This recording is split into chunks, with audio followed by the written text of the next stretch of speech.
Olá, queridos irmãos, amigos, todos vocês que têm acompanhado o nosso curso sobre o livro de Atos dos Apóstolos. Na nossa página no YouTube, por onde você está acompanhando esse vídeo agora, se você está chegando agora, se você está tendo contato com a gente pela primeira vez, eu recomendo que você aos poucos veja as outras aulas, né, para que você possa ficar inteirado do assunto, para que você possa, né, estar podendo acompanhar essa aula e as demais. Hoje, né, nós vamos ministrar a segunda parte da aula 3 do curso de Atos dos Apóstolos. Essa aula nós começamos na semana passada e ela tem como principal tema a questão da expansão da Igreja de Cristo Jesus. Então, e nesse processo, nesse projeto de Deus de expandir a sua igreja, né? Nós iniciamos também falando sobre a importância da conversão do apóstolo Paulo para esse processo. E ali, na aula passada, nós falamos por que Paulo foi tão importante nesse processo e nós temos um destaque especial à sua conversão, né? Então, nós vamos dar sequência agora, eu vou projetar a minha tela e nós vamos seguir. Nós temos o nosso grupo, né, próprio para debater, para conversar sobre esse grupo, sobre esse estudo no WhatsApp. E aí a gente, logo depois da aula, depois que a aula estiver disponibilizada nas redes sociais, a gente abre o grupo para perguntas, contribuições, né? E a gente lembra uma coisa, né? É que o grupo ele é exclusivo para conversarmos sobre a aula que foi transmitida, tá? Então, com todo carinho a todos que estão no grupo, né, do WhatsApp, eu peço, né, que evitem, né, ficar mandando figurinha, ficar mandando imagens, ficar mandando bom dia, boa tarde, porque todo mundo participa de muitos grupos profissionais, grupos de família, né? E se a gente ficar enchendo de mensagens o nosso grupo, a gente acaba perdendo onde foi colocada uma questão importante e aí eu não vou ver e não vou ter condições de responder, tá? Então não é uma questão de ser chato, né? Não é uma questão de implicância, não é nada disso, é simplesmente praticidade. Então o nosso grupo, se você está participando do grupo do WhatsApp, a gente ali é exclusivo para questões sobre o curso, tá bom? Eu vou projetar a minha tela agora e nós vamos continuar com a nossa aula. Seja bem-vindo, espero que você aproveite ao máximo e estamos abertos, né, para o que você precisar, para as suas dúvidas. Ao final, né, eu disponibilizarei o meu WhatsApp, né, para que você que está acompanhando queira mais informações, queira participar do grupo do WhatsApp que nós temos, queira receber novos materiais da nossa igreja, queira, de repente, acompanhar os nossos cultos que são transmitidos ao vivo, interativo, né? Você vai poder me procurar, eu coloco à disposição ao final aqui o número do meu WhatsApp, tá bom? Nós vamos projetar a tela do curso.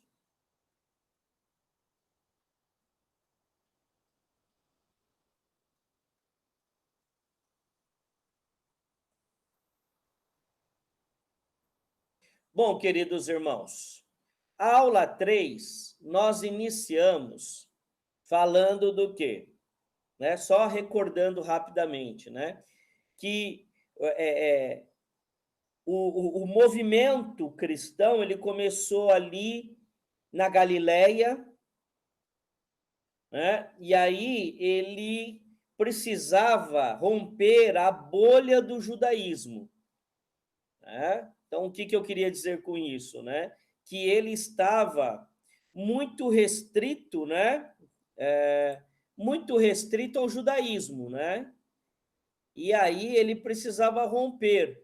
E aí tem o evento que nós trabalhamos, né, no caminho para Damasco, a conversão de Saulo, e nós explicamos na aula passada, usamos até um vídeo, né, de uma explanação do reverendo Augustus Nicodemos, e ali a gente entendeu o papel do apóstolo Paulo, que até então era Saulo, para que o cristianismo conseguisse romper com a bolha do judaísmo e sair, né? Sair ali daquele meio um pouco mais restrito dos apóstolos.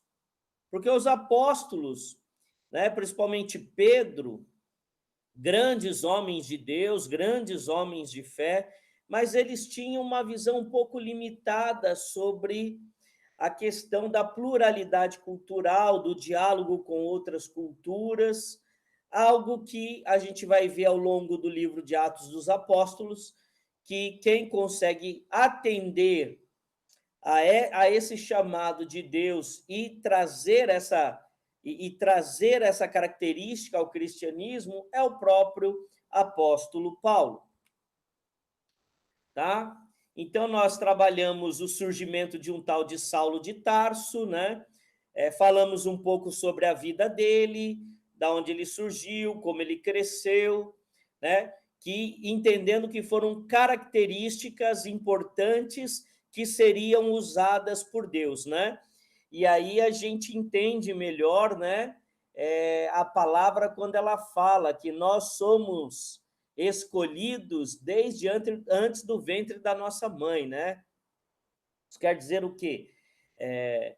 Que Deus já trabalha a nossa vida mesmo antes da gente o conhecer, né? E foi o que aconteceu com Paulo, Saulo, né?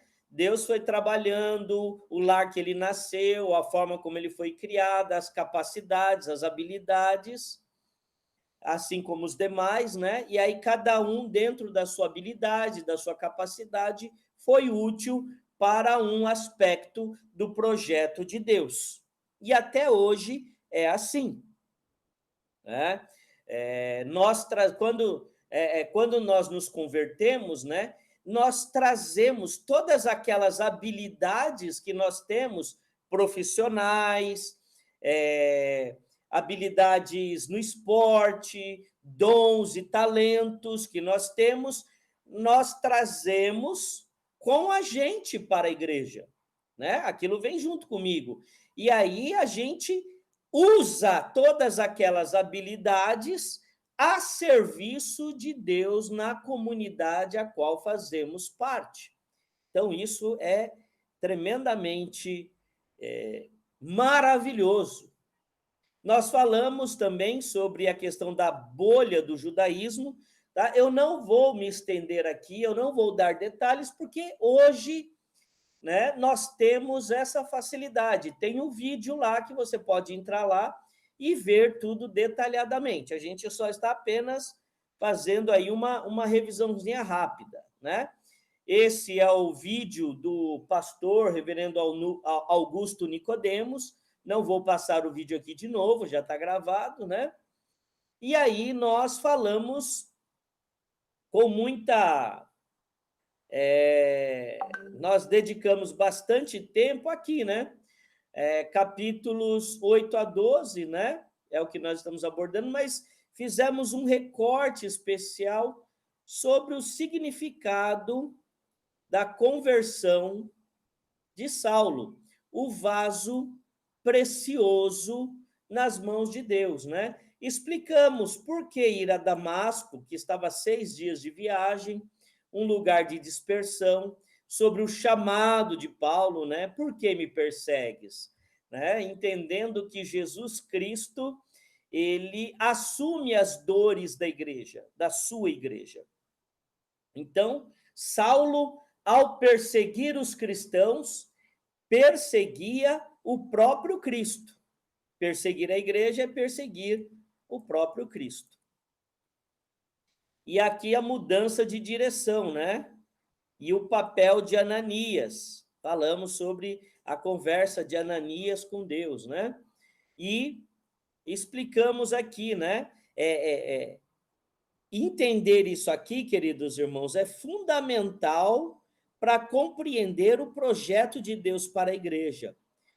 Saulo era um vaso precioso para levar o nome de Jesus aos gentios, tá? E por que Saulo? Porque Saulo era uma pessoa que, devido à sua formação, devido ao lugar onde cresceu, falamos sobre Tarso, Saulo ele reunia condições de dialogar com culturas diferentes e romper com a bolha do judaísmo para levar a mensagem cristã a outras culturas, a outras formas de viver, a pessoas que tinham uma compreensão diferente sobre Deus, sobre o sagrado. Uma experiência que Paulo tem em Atenas é muito interessante, que nós vamos ver mais para frente, e aí nós vamos ver que não dava para esperar algo, por exemplo, de Pedro, devido à sua vinculação com a tradição judaica. Tá? Não que Pedro fosse inferior a Paulo, de forma alguma, irmãos, de forma alguma. Tá?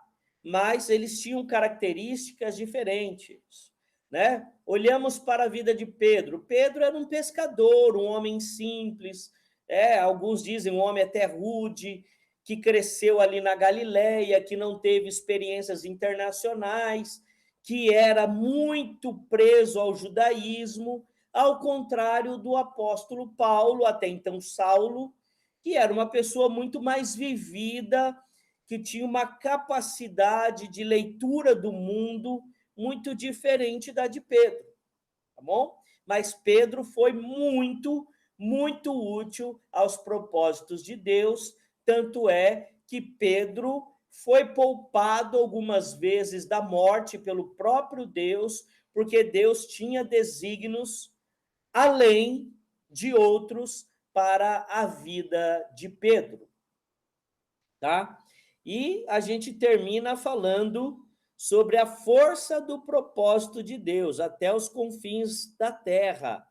E Paulo, ou Saulo, né, separado para isso.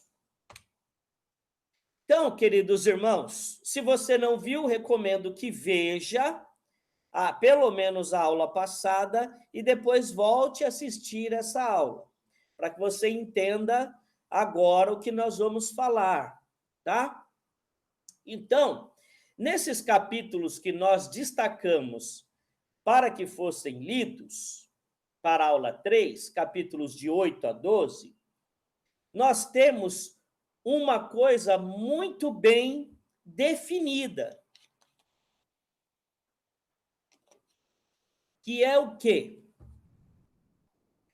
O crescimento da igreja. Então, como nós falamos sobre a bolha em que o cristianismo inicia os seus primeiros passos, né? Uma bolha que é o judaísmo, então nós vemos o quê? Que Deus começa a trabalhar para romper essa bolha. O cristianismo,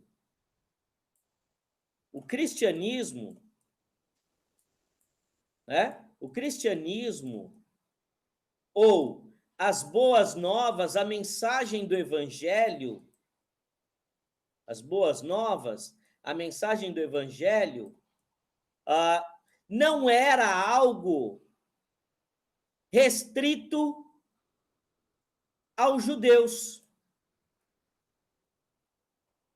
Não era um chamado exclusivo para que os judeus reconhecessem Jesus como Filho de Deus. Mas o que Deus está mostrando é que a sua mensagem, as boas novas de salvação, é uma mensagem para o mundo. Uma mensagem para o mundo, que passava pelos judeus, mas para o mundo. Não era algo ali para ficar ali em Jerusalém, na Galileia, e alguns judeus reconhecendo Jesus como filho de Deus, como filho de Javé, como filho de Elohim, o Senhor, né? Não era apenas isso, mas era uma mensagem de salvação para o mundo. E ela estava, e esse período aqui de Atos, ele está em plena sintonia com a parábola da grande ceia que Jesus contou.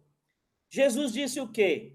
Que ele convidou, né, o dono, o homem quis fazer um grande jantar, uma grande ceia, convidou algumas pessoas, né? E essas pessoas na parábola são considerados judeus, e que essas pessoas começaram a dar uma série de desculpas, meio que desprezando o convite.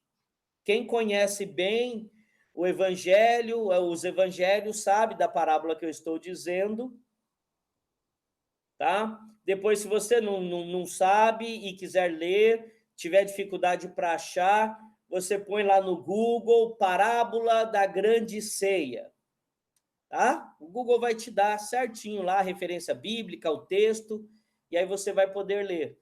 E aí, o dono da festa, da ceia, ele fala assim, bom, eu convidei, não quiseram vir, vá e chame todos que você encontrar pelas ruas, todos. E esse todos, então os primeiros convidados foram judeus, e aí esse todos é o mundo, tá? É o mundo. Então a mensagem passa a ser para o mundo. E o que a gente vê em Atos dos Apóstolos, entre os capítulos 8 e 12, é justamente o agir de Deus nesta direção. E nós temos alguns recortes aqui, né? O primeiro que nós falamos na semana passada foi a experiência de Pedro com Cornélio. Nós tivemos também a experiência com os samaritanos. Então, Deus vai mostrando aos discípulos, aos poucos, que a sua mensagem é também para quem não era judeu, quem não fazia parte da aliança. Olha que coisa maravilhosa, né?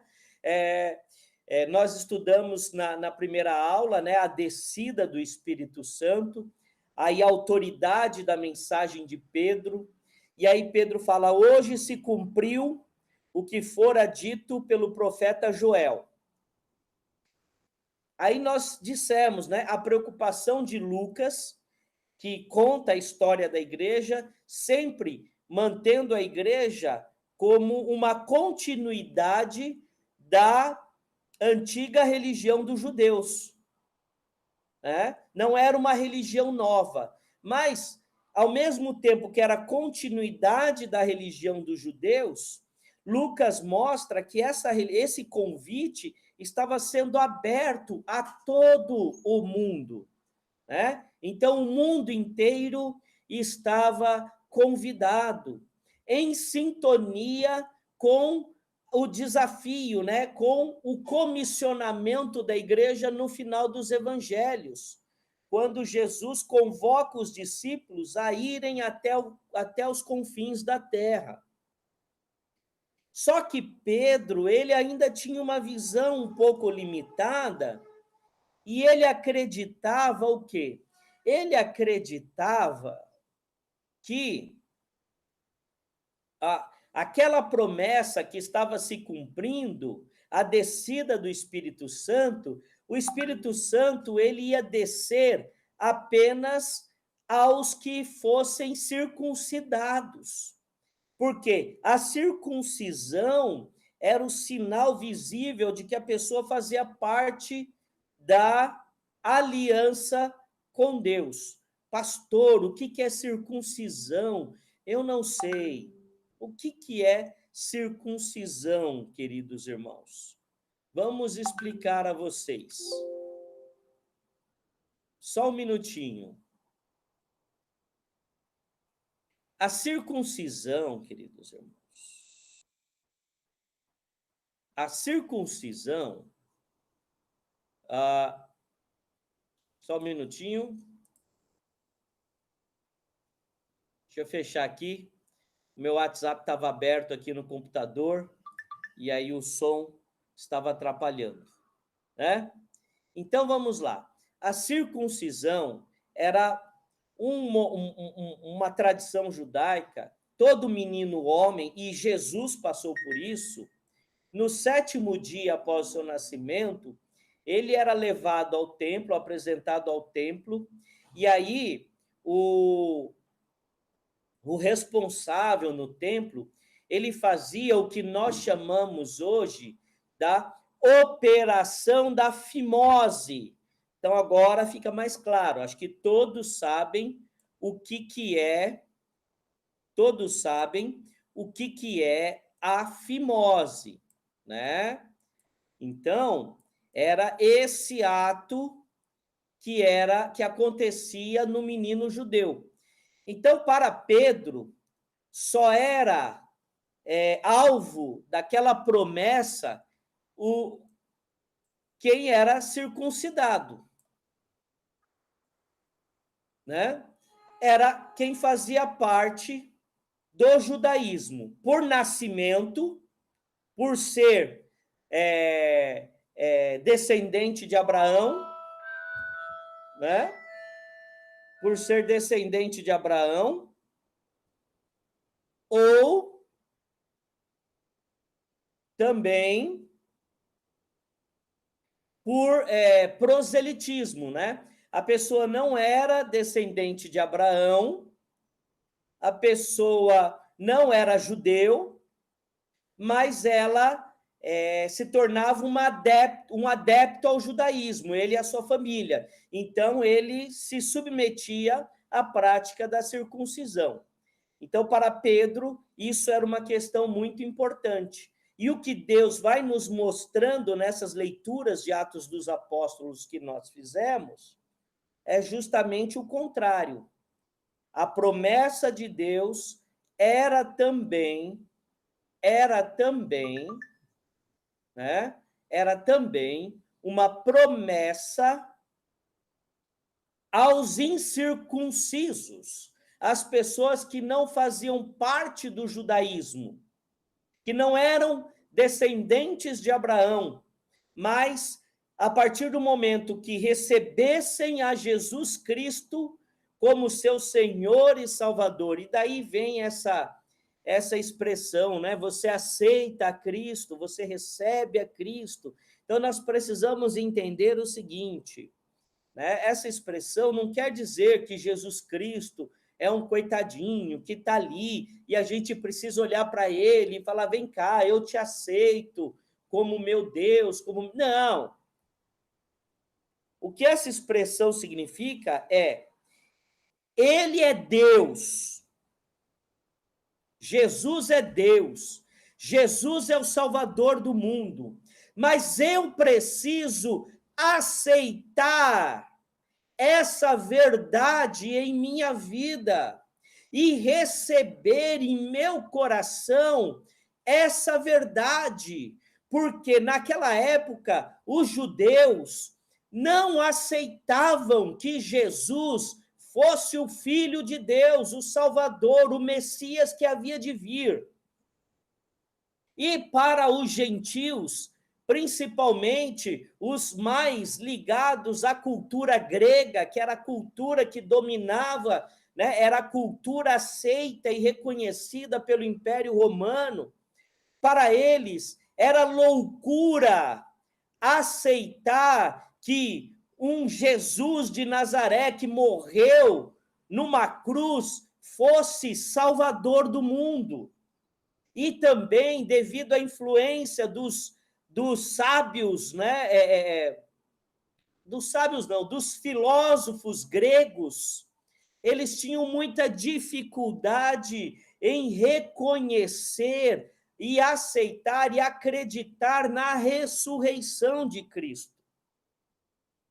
Então, por isso que surge a afirmação receber a Jesus como seu Senhor.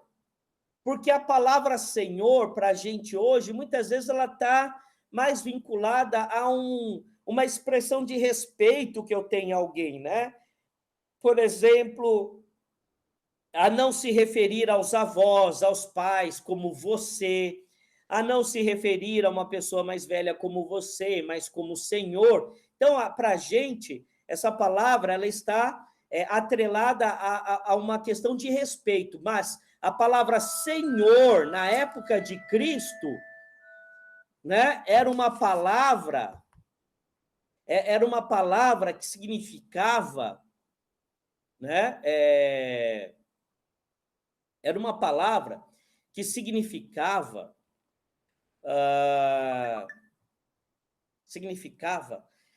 reconhecer alguém como Senhor, aquele que é soberano. E para os romanos e todos que estavam sob o Império Romano, César, o grande imperador, era o Senhor. Então, afirmar que Cristo era o Senhor, isso era uma afronta ao império. E isso a gente vai trabalhar futuramente, tá? Mas só para vocês entenderem, para o judeu, Senhor era o Deus de Abraão. Então, quando um judeu convertido ao cristianismo afirmava que Jesus era o Senhor, o judeu ele se sentiu ofendido e era uma grande blasfêmia, tanto que Estevão, o primeiro mártir da igreja, foi morto por isso. E para os gentios adeptos ao Império Romano, aos romanos, afirmar que só Jesus é o Senhor, era uma afronta ao Império Romano. Então, veja bem a situação dos primeiros cristãos, né? Eles tinham como perseguidores os judeus de um lado e, mais à frente, os romanos de outro lado. Tá? Mas, enfim, crescimento da igreja, novas coisas sendo anunciadas, né? Novas coisas sendo anunciadas. Novas coisas sendo anunciadas. E uma das novas coisas, uma das novidades que estavam sendo anunciadas era justamente a abertura, né? A abertura dos, como eu posso dizer? A abertura da promessa de Deus, a abertura da promessa de Deus aos gentios, tá? Abertura da promessa de Deus aos gentios. Essa é a primeira coisa. E os sinais e prodígios que a gente vai lendo em Atos dos Apóstolos era uma concessão de Deus para aquele momento em que a mensagem estava sendo propagada. Tá? Era um momento em que a mensagem estava sendo propagada. Né? Queridos irmãos, queria falar sobre sinais e prodígios. Para isso, né, nós vamos reler um segundo ponto da nossa... nós vamos reler aqui uma passagem do Evangelho, do livro de Atos, né?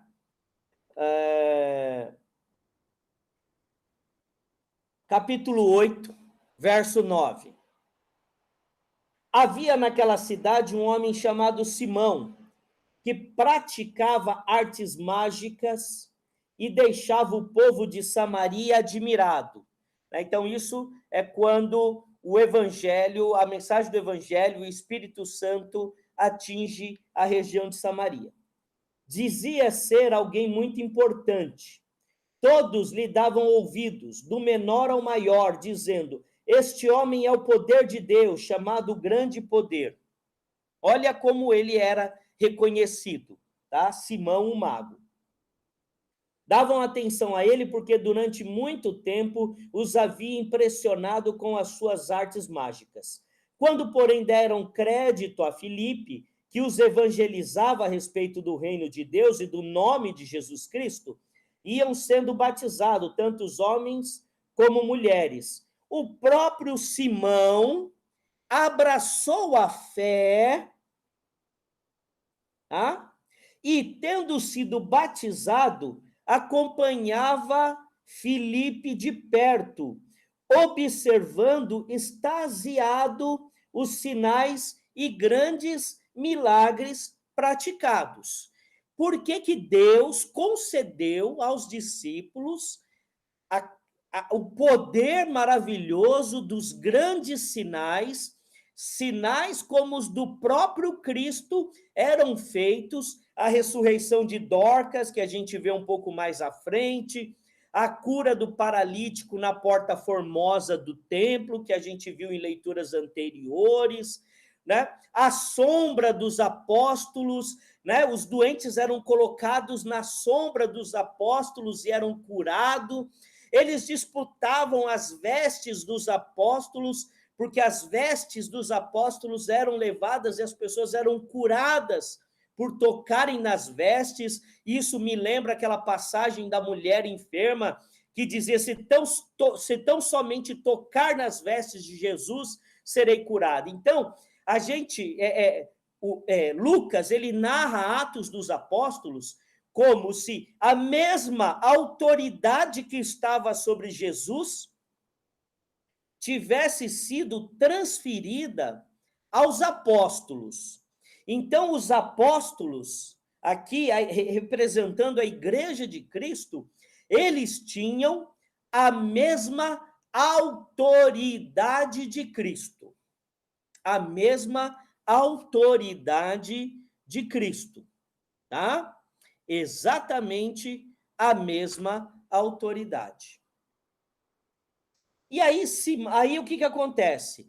A igreja mãe em Jerusalém, né? Vamos para a gente entender. Havia uma igreja central ali, a igreja de Jerusalém. Ela envia, né? Quando os apóstolos que estavam em Jerusalém ouviram que o povo de Samaria tinha recebido a palavra de Deus, enviaram-lhes Pedro e João.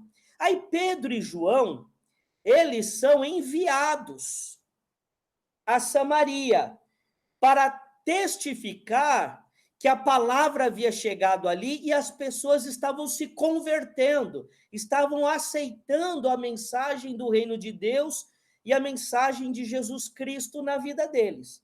Então, eles são enviados a Samaria. E aí, o que acontece? Chegando ali, oraram por eles para que recebessem o Espírito Santo, pois o Espírito ainda não havia descido sobre nenhum deles. Tinham apenas sido batizados em nome do Senhor Jesus. Então, lhes impuseram as mãos e eles receberam o Espírito Santo.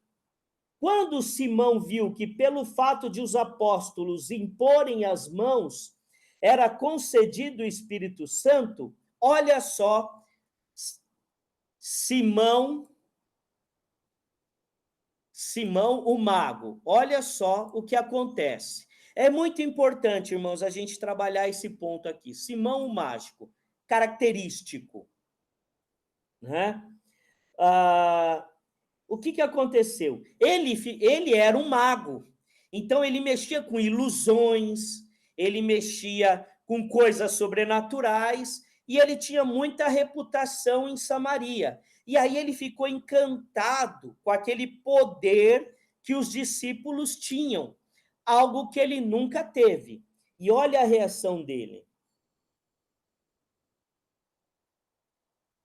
Quando Simão viu que, pelo fato de os apóstolos imporem as mãos, era concedido o Espírito Santo, verso 18 do capítulo 8, ofereceu-lhes dinheiro, dizendo: deem também a mim este poder, para que a pessoa sobre a qual eu impuser as mãos receba o Espírito Santo.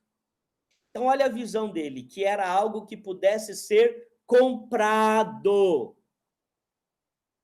Sabe o que é isso, queridos irmãos? Charlatanismo. Charlatão. Simão era um charlatão. E se os discípulos fossem charlatões, teriam aceitado o dinheiro de Simão. Deem também a mim este poder.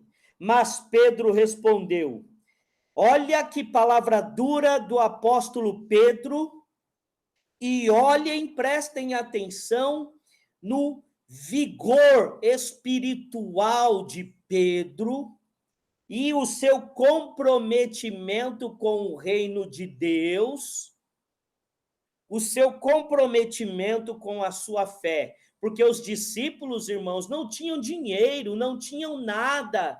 Quando o paralítico ali, o deficiente físico, pede esmola para Pedro na porta do templo, Pedro fala: eu não tenho dinheiro para te dar. Pedro não tinha nos seus bolsos nem esmola para dar àquele homem, mas o que tenho te dou. Levanta-te e anda. Veja bem, então estes homens não tinham dinheiro, não andavam em carruagens luxuosas, não tinham reputação, porque eles eram dignos, mas reputação eles não tinham, porque reputação é aquilo que o outro pensa de você, dignidade é o que você pensa de você.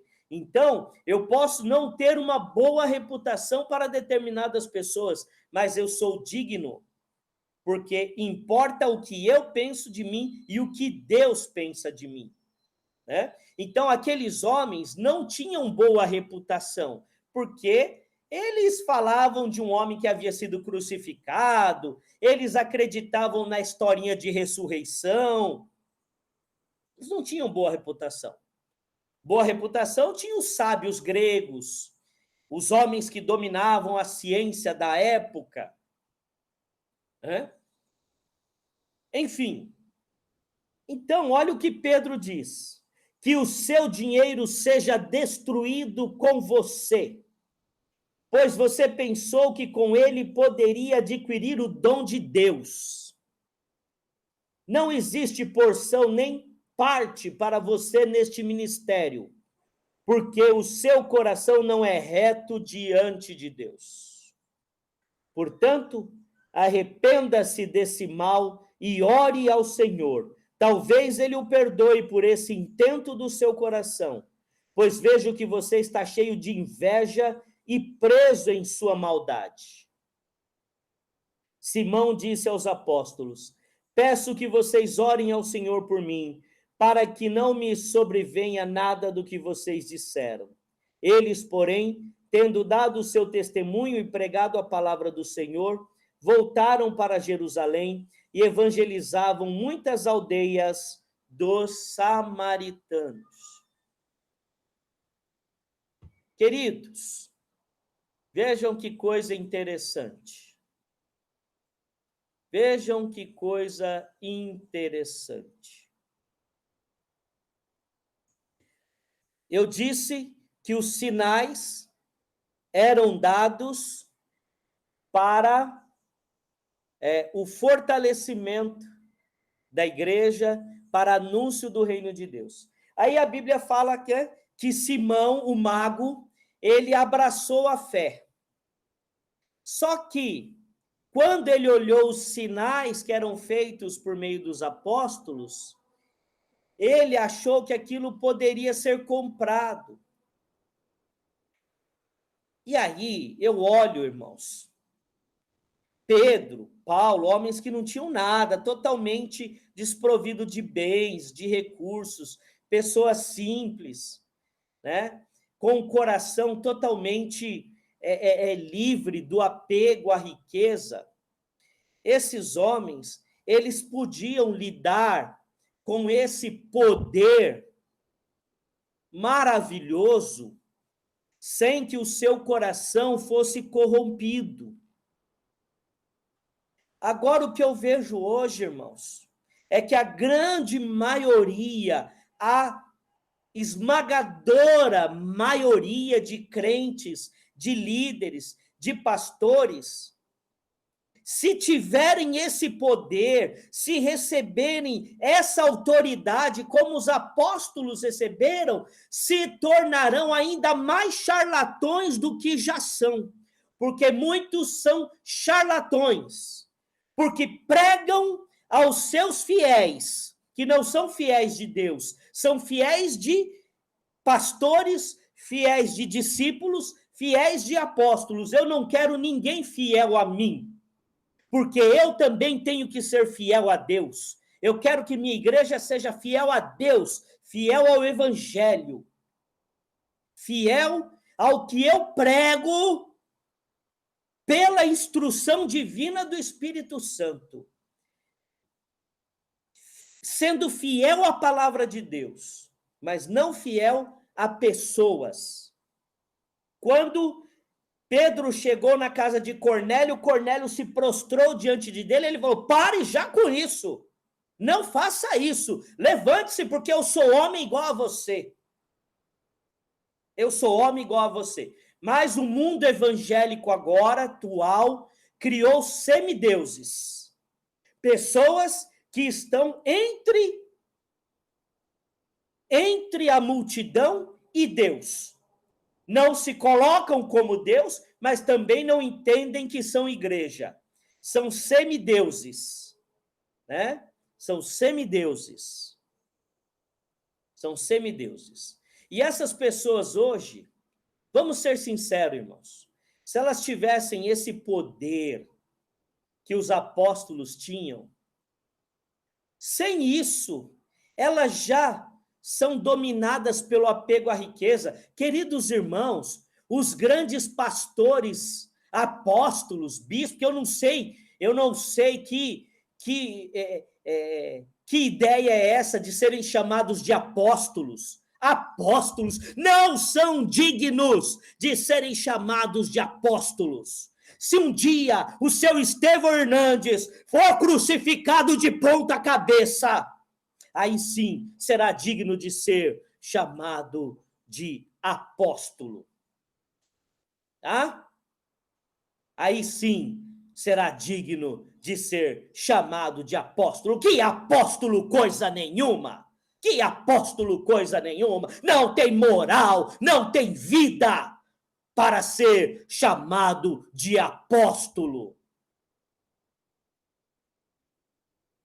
Então, essa passagem que eu li para vocês, ela representa, queridos irmãos, ela representa o charlatanismo presente desde a época dos apóstolos. E aí depois nós temos a passagem de Dorcas, né? Quando fala da ressurreição de Dorcas. É uma mulher que a Bíblia reconheceu, Atos dos Apóstolos reconheceu como uma discípula, né? Uma discípula. Em Jope havia uma discípula chamada Tabita, Nome este que traduzida é Dorcas, capítulo 9, verso 36. Ela era notável pelas boas obras e esmola que fazia, tá? Então, me perguntaram sobre a questão das mulheres, né? Então, nós temos aqui o primeiro registro, o reconhecimento na Bíblia de uma discípula, tá? De uma discípula. Mas as mulheres, elas participavam e acompanhavam de muito perto a vida de Jesus.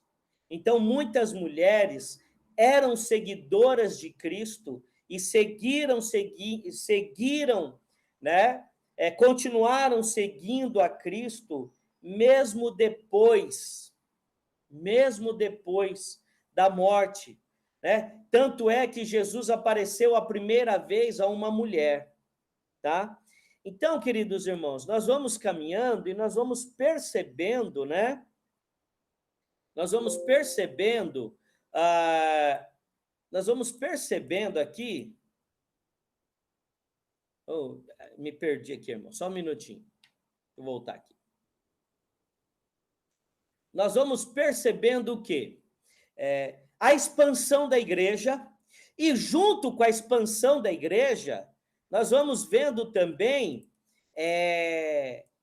novos movimentos, né? Os problemas. Nós vimos lá no começo, né? Ananias e Safira, que tentaram enganar a igreja, né? Dizendo que estavam doando todo o valor da venda dos seus terrenos e era parte, e Pedro os denunciou. Agora aqui o charlatanismo na história da igreja, tá? Então, são problemas que eles surgem devido ao crescimento da igreja. E aí, nós temos o quê? O que nós nos lembramos? Nós nos lembramos, né? Nós nos lembramos da parábola do joio e do trigo, né? A parábola do joio e do trigo. Conforme a semente vai sendo lançada, né? Satanás, com o intuito de atrapalhar a obra de Deus, porque o único intuito de Satanás é esse, prejudicar a obra de Deus, vai semeando o joio. E o trigo e o joio vão crescendo junto. A princípio, Simão, o mago, abraçou a fé e seguia Filipe, mas chegou um determinado momento que percebeu-se que ele não era trigo, ele era joio. É o coração, que só Deus conhece. Tá? Aí, irmãos, eu gostaria de, né, partindo para o final já, falar sobre Antioquia. Olha aqui os propósitos de Deus, como são interessantes, né?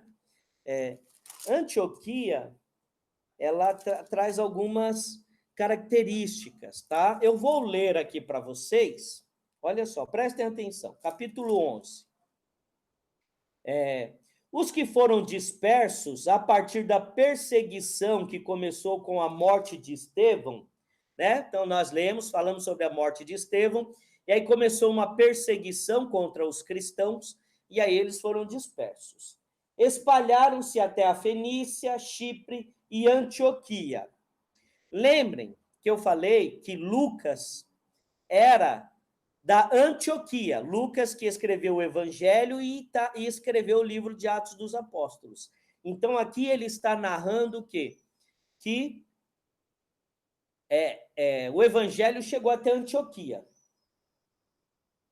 não anunciando a palavra a ninguém que não fosse judeu. Então, veja bem, eles só anunciavam aos judeus. Lembra que eles estavam presos ainda àquela ideia, tá? A ideia de que a promessa era aos judeus. Porém, alguns deles, que eram de Chipre e de Cirene, e que foram até Antioquia, Lucas não era judeu, e foram até Antioquia, falavam também aos gregos. Quando a gente estuda a história da vida de Lucas, tudo dá indícios que Lucas era um grego da Antioquia. Falavam também aos gregos, anunciando-lhes o evangelho do Senhor Jesus. A mão do Senhor estava com eles, e muitos, crendo, se converteram ao Senhor. Queridos irmãos, para mim, nessa passagem aqui do evangelho, desculpe, essa passagem do capítulo 11 de Atos, versículo 21, para mim, aqui, Lucas está narrando um momento em que ele se converteu, porque ele era de Antioquia e aqui estava, ele recebe a palavra pregada. A notícia a respeito dele chegou aos ouvidos da igreja que estava em Jerusalém. Mais uma vez, igual Samaria, mais uma vez essa notícia seja a igreja. Então, o que Lucas vai nos mostrando é que a igreja em Jerusalém, ela era mais ou menos a igreja sede, onde os grandes líderes estavam ali conversando e deliberando. E o segundo, a gente vai ver no Novo Testamento, Tiago, o irmão do Senhor, né, o irmão de Jesus, era o grande líder da igreja em Jerusalém. Então, a notícia a respeito dele chegou aos ouvidos da igreja que estava em Jerusalém e enviaram Barnabé até Antioquia. Barnabé, queridos irmãos, era um homem maravilhoso, um servo grandioso, um homem cheio do Espírito Santo. Então, Barnabé chega até Antioquia. Vamos lendo.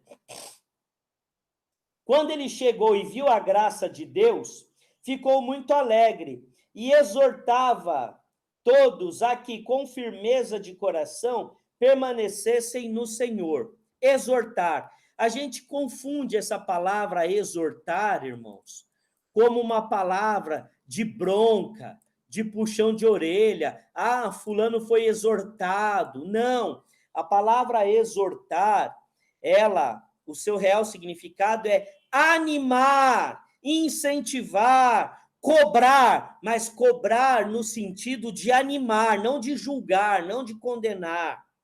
Então, quando temos uma palavra que chama a igreja ao compromisso, que chama a igreja ao despertar, que chama a igreja ao trabalho, é uma palavra de exortação. Então, Barnabé exortava os cristãos a permanecerem na fé, apesar das dificuldades que sobreviriam sobre eles por terem recebido Jesus em sua vida. Tá? Porque, olha o que Lucas fala de Barnabé, porque era homem bom, cheio do Espírito Santo e de fé. Para Lucas falar isso, é porque ele conheceu Barnabé e viu como Barnabé atuava entre aqueles em Antioquia, onde ele estava presente.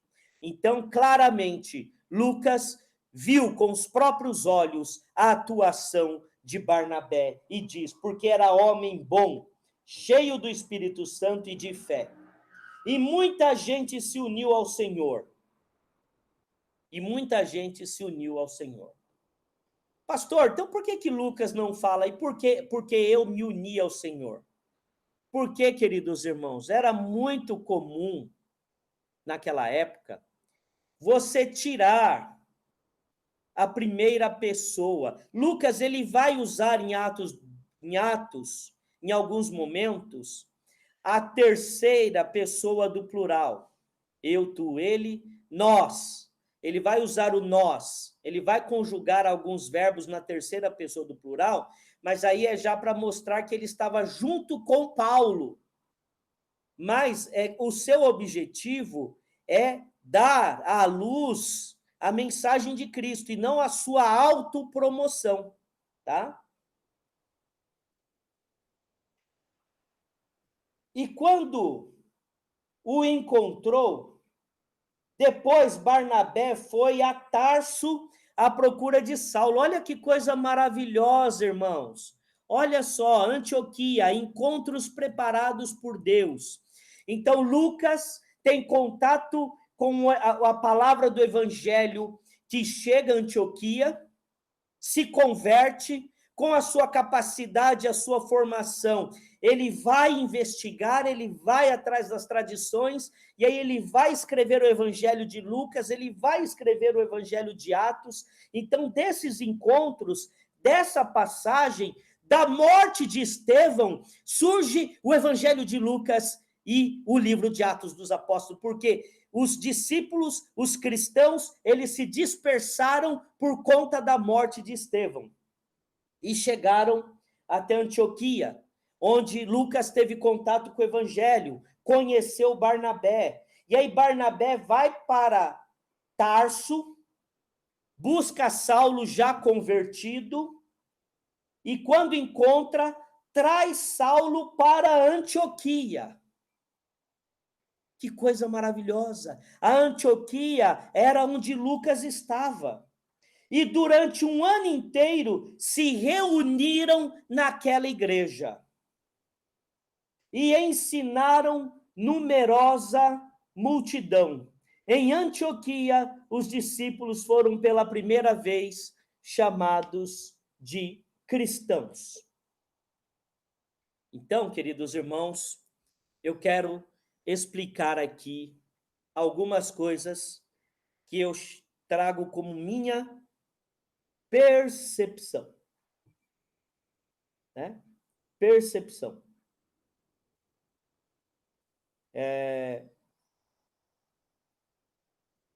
Continuando aqui, naqueles dias alguns profetas foram a Jerusalém, tá? Não, por enquanto eu fico aqui mesmo, contando a história. Então, olha só, Estevão morre, os discípulos começam a ser perseguidos a partir ali da região, eles se dispersam, uns vão para Damasco.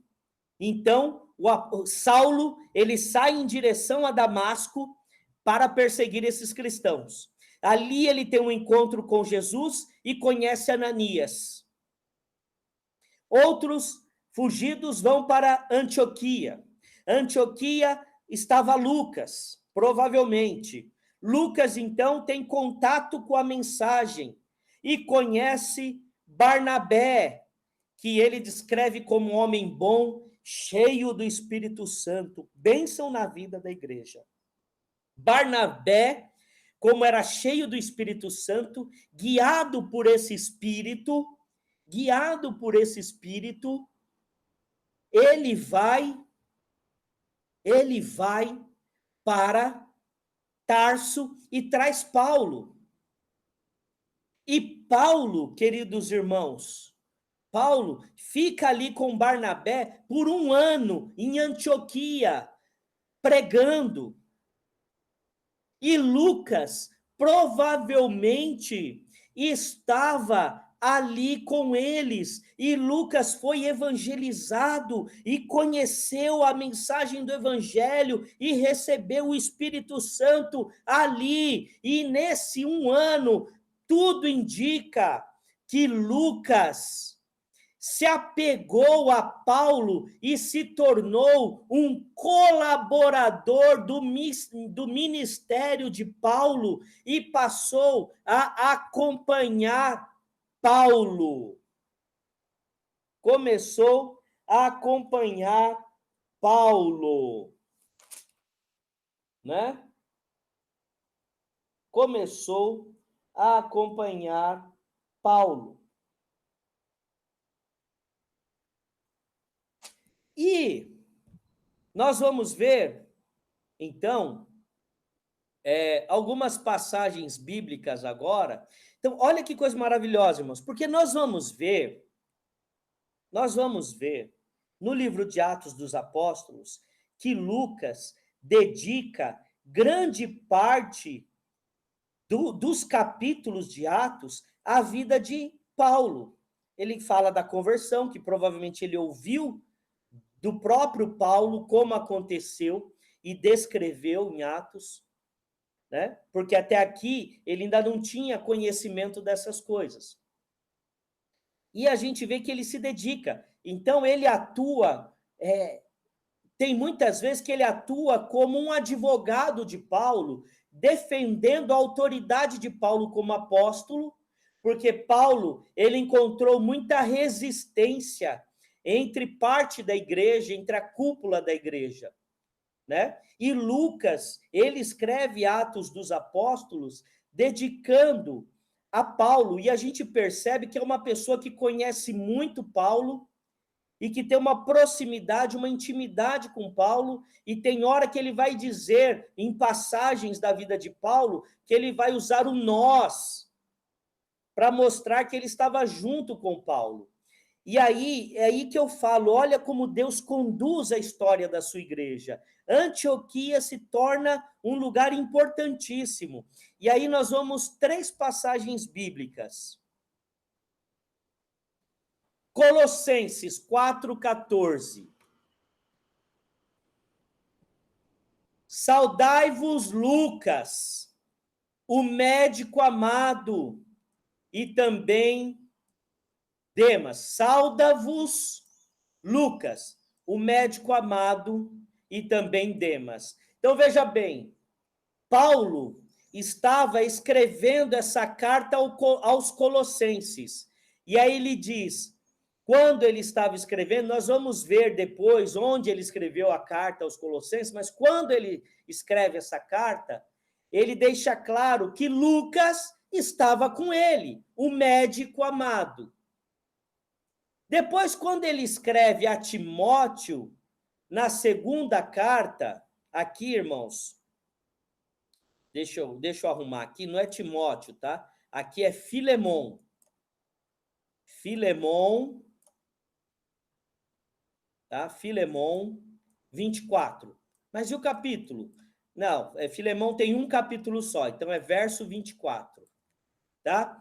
Aí depois, quando ele escreve para Timóteo, na segunda carta a Timóteo, queridos irmãos, a segunda carta a Timóteo, Lucas, Paulo, ele já estava no final do seu ministério. A segunda carta, ele já está velho, né? Já está com uma vida muito cansada, né? Quando ele declara combati o bom combate, ele diz completei a carreira, combati o bom combate, guardei a fé, né? É que a sua vida já está no tempo da libação, quer dizer, então ele já está no final da sua vida. E ele escreveu Timóteo antes dele morrer. E aí ele diz o quê? Só Lucas está comigo. Olha que coisa. Olha que coisa. Quer dizer, Paulo ficou sozinho, foi abandonado.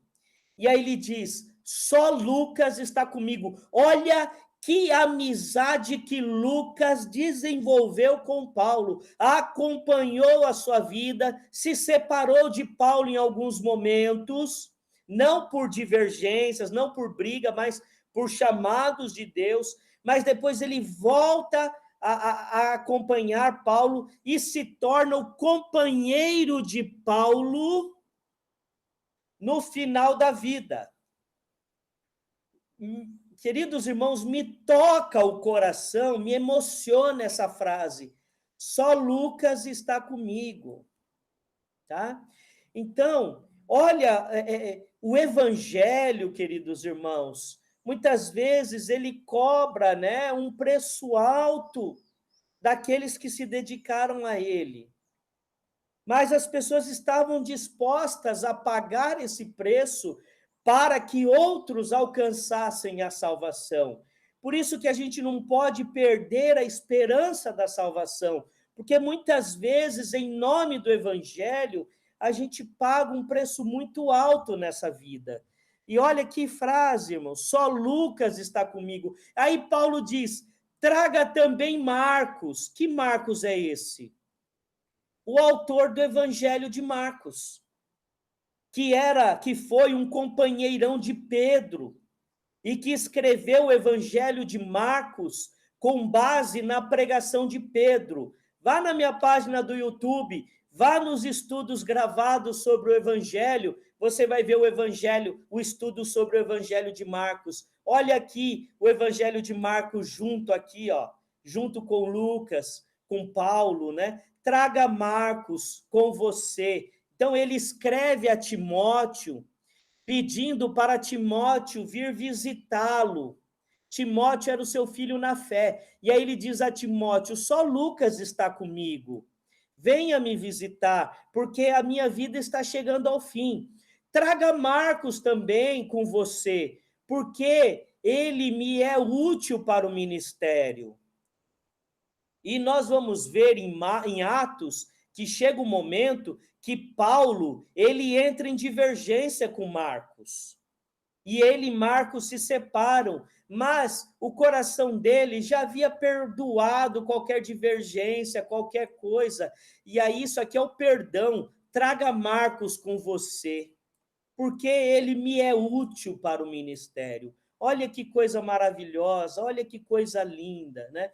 Então, assim, Paulo estava sozinho, só com Lucas. Ele fala: Timóteo, venha me visitar, né? Venha me visitar. Nós temos esse cuidado, irmãos, com aqueles que foram os nossos pais na fé. A gente tem essa preocupação. Eles sentem a nossa falta porque nós, aqueles que o evangelho chegou à nossa vida por meio deles, né? Eles também sentem, porque nós somos como filhos, filhos na fé. E aí nós temos aqui, irmãos, em Filemon, assim como também Marcos, olha o Marcos novamente aqui, Aristarco, Demas e Lucas, meus cooperadores. Então, além de ser um companheiro que estava com Paulo, que viajou com Paulo, Lucas foi aquele que terminou nos últimos dias de Paulo fazendo companhia para ele e também era um cooperador de Paulo, tá? Então, Antioquia, importante polo da igreja para que o evangelho saísse da bolha judaica que eu falei na primeira parte dessa aula e alcançasse os gentios do mundo greco-romano. Porque greco-romano era um mundo de cultura grega, mas que politicamente era dominado por Roma. Tá? E aí a gente vê a beleza, né, de como as pessoas estavam ali naquele momento, né? O encontro preparado por Deus, né, entre Barnabé, Paulo e Lucas. Tá? Então, para finalizar, irmãos, os últimos capítulos, capítulo 12, principalmente, a gente mostra ali, né, a perseguição que Herodes resolve fazer. Por quê? Herodes percebeu que havia uma animosidade entre parte considerável dos judeus e aqueles do caminho, que não eram ainda chamados de cristãos. Né? Como bem percebeu a dona Anitta e comentou no nosso grupo, eles foram chamados de cristão pela primeira vez lá em Antioquia. Tá? A história de Antioquia que eu contei. Então, irmãos, a gente vai passar um pouquinho do nosso horário, mas para terminar a aula 3. Então, o que acontece? Lá em Jerusalém, eles não eram chamados de cristãos.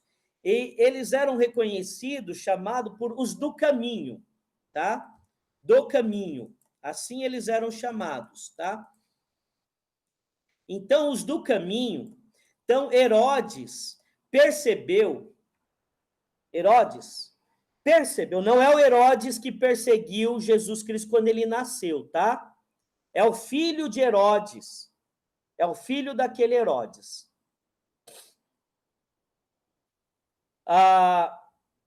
Ele estava com um desgaste político muito grande. Então, o que ele faz? Para agradar os judeus que tinham uma animosidade, um desconforto com os do caminho, ele resolve perseguir os principais líderes. Então, ele persegue Pedro e Tiago. Não é o Tiago, irmão do Senhor, é o Tiago, irmão de João. E ele prende. E aí o que Herodes faz? Ele determina a morte desses dois. Ele determina a morte desses dois. Por quê? Fazendo isso, ele melhoraria a sua imagem para com os cristãos, para com os judeus, né? Matando dois dos líderes principais daqueles que eram conhecidos como os do caminho. E aí, então, o que nós vamos aprender nessa passagem? A soberania de Deus, tá? Deus é Senhor, ele comanda a história e ele comanda a vida da igreja. Então, uns precisam morrer, outros precisam ser poupados. Tá? Tiago morreu ao fio da espada, o irmão de João. Ah, Deus gostava mais de Pedro? Pedro era mais importante que Tiago? Não. Isso é simplesmente a soberania de Deus. Tiago morreu. Foi mais um mártir da igreja, como Estevão havia morrido. Mas nós temos o relato da surpreendente libertação de Pedro. Vocês leram. Por que Tiago morreu e Pedro não? Não sei. Se vocês exigirem de mim uma resposta agora, vocês estão exigindo demais deste que vos fala. Eu não sei. Desígnios de Deus. Vontade soberana do Senhor. Era o momento de Tiago, irmão de João, morrer. Mas não era a hora de Pedro morrer. Jesus gostava mais de Pedro? Não, provavelmente não. Mas são os desígnios. Deus queria que Pedro ainda continuasse vivo por mais tempo que Tiago. Né? Aí a gente percebe, queridos irmãos, a importância da oração da igreja. A igreja estava orando por Pedro e Tiago. Tiago morreu, mas Pedro não, e foi libertado de forma surpreendente quando nós lemos, né? Ali no capítulo 12, a partir do verso 6, depois você leia. Você vai ler a surpreendente libertação de Pedro. E Herodes, ele mata Tiago para melhorar a sua imagem política. Ele põe no coração de matar Pedro.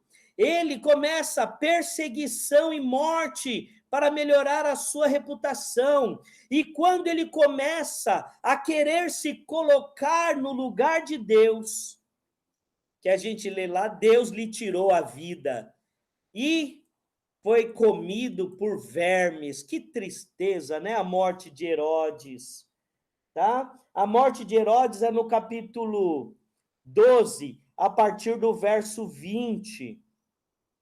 Olha só. E o povo gritava: é voz de um Deus e não de um homem. Quando Herodes se levanta e começa a perseguir a igreja. No mesmo instante, um anjo do Senhor feriu Herodes, por ele não haver dado glória a Deus, e comido de vermes, morreu. Olha que coisa terrível. Olha que coisa terrível. Entretanto, a palavra de Deus crescia e multiplicava. Quer dizer, o crescimento da igreja era algo que não podia ser impedido por reis, imperadores, por Satanás, por ninguém. Barnabé e Saulo cumprida a sua missão, voltaram a Jerusalém, trazendo consigo João, o apóstolo João. Não, desculpe, irmãos. Trazido consigo João. Esse não era o João apóstolo, mas era o João também chamado Marcos. Era o João Marcos. Quem era esse João Marcos? Um companheiro de Pedro que escreveu o Evangelho de Marcos. E aí a gente mostra que o Evangelho de Marcos, o autor do Evangelho de Marcos, aqui, o autor do Evangelho de Lucas, e aí a gente tem Mateus, que foi um dos discípulos que escreveu o Evangelho de Mateus, e João, que vai escrever lá na frente o Evangelho de João. Esse João já é o apóstolo. Então, queridos irmãos, a gente vai percebendo como Deus vai construindo a Bíblia. A igreja segue movida por oração e sob os cuidados de Deus. Isso é o que fica claro para a gente. A igreja segue movida por oração e sob os cuidados de Deus. Então, nós vamos terminar por aqui, tá? A aula 3. A aula 4, capítulos 13 a 16. O apóstolo da graça, o evangelho marcado em seu corpo e a serviço do reino. Deixo aqui o meu WhatsApp, 92447862. 992447862. 992447862, tá bom? Então a gente termina a aula 3. Vou sair aqui, queridos irmãos, descartar. A igreja segue movida por oração e sob os cuidados de Deus. E essa deve ser, ainda hoje, a característica da igreja.